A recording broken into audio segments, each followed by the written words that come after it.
is a story of old love, long love. Now, it was a hot August afternoon. I was living with my family, my husband and 2 kids, in north central Washington. Now, the kids and I had spent the afternoon out at Pearrgen Lake. Like any sensible creature, we had gone out there looking for water and shade because it was going to be 105 degrees that day. We had run, we had played, we had visited with all of the friends. And now it was time to come home. I walked into the house carrying a sleeping 1-year-old on my shoulder and a rambunctious 4-year-old pulling on my hands. And I got the baby laid down in bed and got the young one set up with some activity. And then I went out into the kitchen to start working on some dinner. Well, you know, I walked in there and I looked down at the kitchen counter. And there was the lunch plate laying there on the counter. Couldn't even bother to clean up after himself, I thought. Now you see, that morning, before I had left for the lake, I had fixed an especially lovely lunch for my sweet man. You have to know this isn't something I did every single day. But this day, because I knew we weren't going to be around when he came home at lunchtime, I thought, I'll do something special for him, and then he'll know.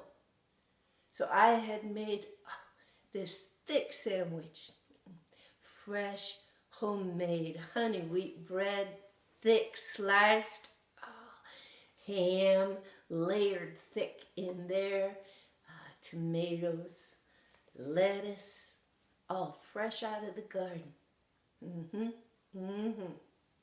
And there, along the side, I had decorated it with the most lovely, luscious, juicy Bing cherries. It was going to be a lunch to remember, I thought. And then I wrapped it up, and I even found a little red plastic heart that I put on top of the entire thing, put it in the refrigerator where he would find it, and I thought, he's gonna know I was thinking about him before we left.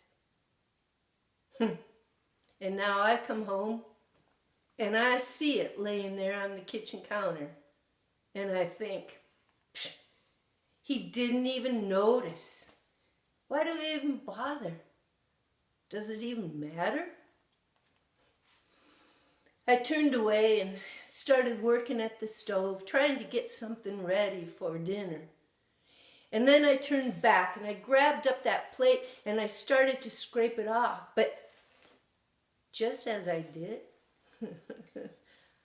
I saw that those cherry pits had been arranged into the shape of a heart and artistically designed with the stems all around them.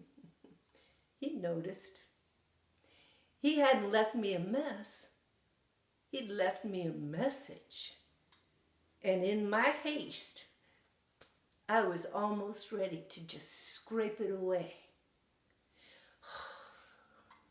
I grabbed out the glue and I quickly put those pits together to save them and remember. And you know,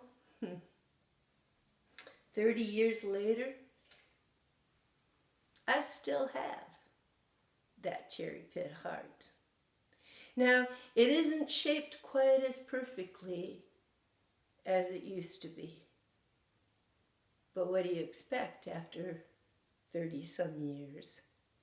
It's been traveled around, it's been bent a bit, and once in a while it's even cracked.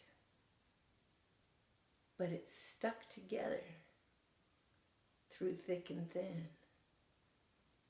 Don't you know, from looking at things a different way, what could be trash might really be our treasure.